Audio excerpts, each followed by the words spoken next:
अध्याय 44 सर्वज्ञ। फिर श्री लियू ने ये जुबान के साथ चर्चा शुरू की। सबसे पहले उन्होंने ऐतिहासिक ज्ञान के बारे में बात की और यह एक अत्यंत स्पष्ट मामला था।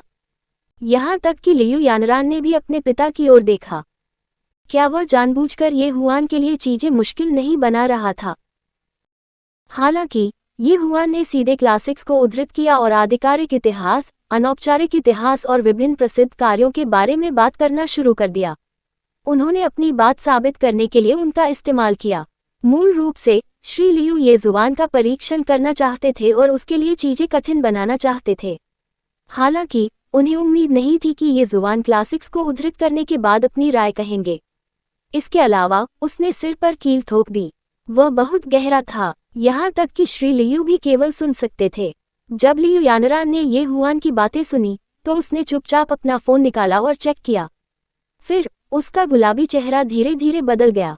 ये जुबान द्वारा कहा गया प्रत्येक शब्द स्रोत से बिल्कुल मेल खाता है।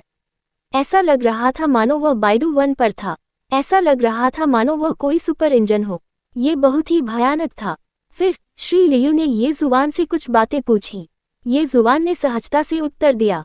धीरे धीरे श्री लियू ने अपना रवैया कम करना शुरू कर दिया। शुरुआत में वह ये जुबान का परीक्षण करके खुश था, फिर उसकी अभिव्यक्ति बदल गई। अंत में वे दोनों समान विचारधारा वाले दोस्त बन गए और खुशी से बातचीत करने लगे। उसके बाद श्री लियू ने ये जुबान को देखा और उसके साथ अपने शिक्षक की तरह व्यवहार किया। वह झुक गया और सुनने के लिए अपने कान खड़े कर लिए। यहाँ तक कि लियू यानरान भी हैरान थी।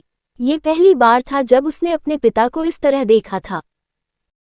थोड़ी देर के बाद जब श्री लियू ने ये जुबान को देखा तो उनकी नज़र और अभिव्यक्ति पूरी तरह से बदल गई।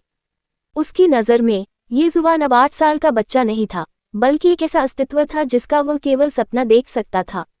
वह बहुत हीन था। यह एक ऊंचे पहाड़ को देखने जैसा था। ये जुबान बेहद जानकार थी। श्री लियू ने बूढ़े लोगों या यहाँ तक कि विद्वानों से ऐसा ज्ञान कभी नहीं देखा था। ये जुबान जैसे बच्चे की तो बात ही छोड़ दें। कुछ समय बाद श्री लियू खड़े हो गए और लियू यानरान उनके पीछे हो लिए। पिताजी, क्या गलत है? आप बहुत अच्छे नहीं लगते। जब लियू यानरान और मिस्टर लियू ऐसी जगह पर आए जहां ये जुबान उनकी बात नहीं सुन सकती थी, तो उसने अपने पिता को चिढ़ाया। मत बोलो, मत बोलो, मुझे अकेला रहने दो। जैसे ही श्री लियू ने बात की, उन्हें लगा कि उनका विश्वदृष्टिकोण रह गया है।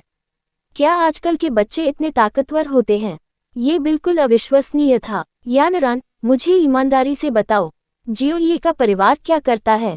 क्या यह एक विद्वान परिवार है? बिल्कुल नहीं, मुझे लगता है कि वे एक व्यवसाय चलाते हैं, लियू यानरान ने अनिश्चित रूप से कहा। आह, क्या वे व्यवसाय हैं? हे भगवान, मैंने आज सचमुच अपना क्षितिज विस्तृत कर लिया है। मेरी सीख और ज्ञान की तुलना किसी बच्चे से नहीं की जा सकती। जैसे ही श्री लियू बोले, उनका चेहरा लाल हो गया। सबसे पहले वह ये जुबान के सामने दिखावा करना चाहता था। हालांकि अंत में ये जुबान ने तुरंत उसे मार डाला और उसे धूल में बदल दिया। बिल्कुल भी दया नहीं थी। ये बच्चा भविष्य में अद्भुत होगा। वह सचमुच अद्भुत है। श्री लियू ने ये कहने से पहले इसे काफी देर तक रोके रखा। जैसे ही उन्होंने ये कहा, लियू यानरान ने भी लगभग खून उगल दिया। क्या उसके पिता को सचमुच इस नतीजे पर पहुंचने की जरूरत थी? वह ये बहुत पहले से जानती थी। यदि वह प्रभावशाली नहीं होता तो और कौन सीधे 100 अरब से अधिक निकालकर 3 बैंकों में जमा कर सकता था? इसके अलावा ये श्री की सारी संपत्ति नहीं थी। लियू यानरान ने अपने दिल में शिकायत करने के बाद अपने पिता की ओर देखना शुरू कर दिया। पिताजी, आप आज रात अंकल जू को क्यों ढूंढ रहे हैं? क्या अंकल जू के दामाद हुआक्सिंग प्लाजा के एक बड़े फिटनेस सेंटर में मैनेजर नहीं हैं? मैं सोच रहा था कि क्या मैं उसके साथ काम कर सकता हूँ, इसलिए मैं बस आज रात उससे पूछूंगा और एक अच्छा रिश्ता बनाऊंगा। अच्छा, ऐसा है। हुआक्सिंग प्लाजा। जब लियू यानरान ने हुआक्सिंग प्लाजा का उल्लेख किया तो उसे गहरा सदमा लगा। आखिरकार ये जुबान ने पहले हुआक्सिंग प्लाजा में अपनी कई अच्छी चीजें खरीदी थीं। जब वह सोच रही थी, श्री लियू ने अपने सामने अपनी बेटी को देखा और फिर उसकी कलाई को देखा। आपने घड़ी कब से पहनी? ये घड़ी देखने में बहुत हाई एंड लगती है। इसमें बहुत खर्च हुआ होगा, है ना? ये शब्द लियू यानरान की पूंछ पर कदम रखने जैसे थे। उसे खांसी हुई। इसकी लागत ज्यादा नहीं थी, इसकी लागत ज्यादा नहीं थी। जब लियू यानरान ने इस तरह से बात की तो उसे दोषी महसूस हुआ। आखिरकार इस घड़ी की कीमत लाखों में थी। इस बीच श्री लियू और लियू यानरान के बाहर जाने के बाद श्रीमती लियू ने चेहरे पर मुस्कान के साथ ये हुआन को देखा। आखिरकार उसने ये जुबान के ज्ञान और बातचीत को अभी अभी देखा था। उसने भी मन ही मन आह भरी। आह, वह बहुत छोटा था। यदि वह 1 दर्जन वर्ष बड़ा होता तो वह उनके दामाद के लिए उम्मीदवार होता। थोड़ी देर चाय पीने के बाद मिस्टर और मिसेज लियू ये हुआन को घर के चारों ओर ले आए। वे लियू यानरान के कमरे में भी घुस गए। ये जुबान को लियू यानरान की पुरानी तस्वीरें भी मिलीं। ये कहना होगा कि लियू यानरान बचपन से ही एक सुंदर महिला थी। पहले उसका चेहरा मासूमियत से भरा हुआ था, अब वह और भी अधिक सक्षम थी और उसमें एक अलग आकर्षण था। कुछ देर इंतजार करने के बाद श्री लियू ने ये जुबान की ओर देखा और कहा, जियोई, हम बाद में रात्रिभोज के लिए हुआक्सिंग प्लाजा जा रहे हैं। चाचा मेरे संपर्कों का विस्तार करने के लिए दूसरे चाचा के परिवार से मिलने जा रहे हैं, इसलिए मैं आपको निजी भोज नहीं दे सकता। अगली बार यानरान से तुम्हें अपने पास लाने के लिए कहें।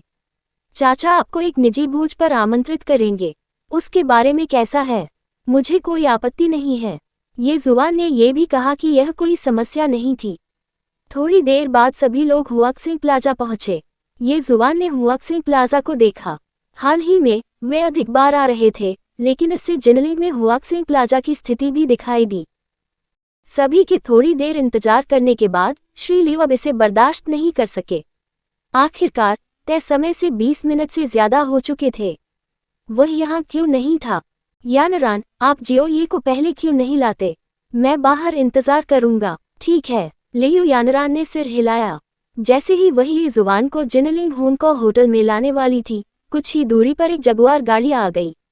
फिर कुछ हस्तियां वहां चली गईं। भाई यू, श्री लियू ने उन कुछ लोगों को देखा जो कार से बाहर निकले और आगे चल रहे अधेड़ उम्र के व्यक्ति से हाथ मिलाने के लिए तेजी से आगे बढ़े। हाँ, मुझे क्षमा करें, मुझे क्षमा करें। सड़क पर ट्रैफिक जाम था, इसलिए मैं थोड़ा देर से आया। जैसे ही अधेड़ उम्र का आदमी बोला, उसके चेहरे पर माफी का कोई भाव नहीं था। उन्होंने श्री लियू को तिरस्कार और तिरस्कार की दृष्टि से देखा। हमारे चैनल की कहानी देखने के लिए धन्यवाद। अगले वीडियो में मिलते रहने के लिए बने रहें। कभी कभी गायब सामग्री की कहानी, कृपया समय पर त्रुटियों की रिपोर्ट करें। अलविदा।